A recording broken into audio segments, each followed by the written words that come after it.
How can we export video in Premiere Pro? We will see that in today's video.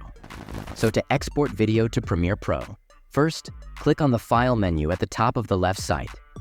Then, if you put the cursor on the export option a little lower, many options will appear on the right side.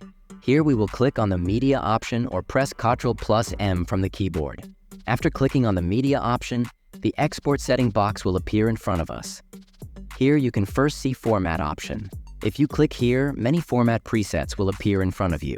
From here, you select the format of the video you want. Here, H.264 is best put on it. After that, you can see another option below. It has many video resolution presets. Select the resolution of your video from here. Then further down, there will be some basic settings. Keep these settings the same. No need to change. Next, you can see the video export option at the very bottom. If you click Export here, your video will be exported to the folder or file you selected while creating your project.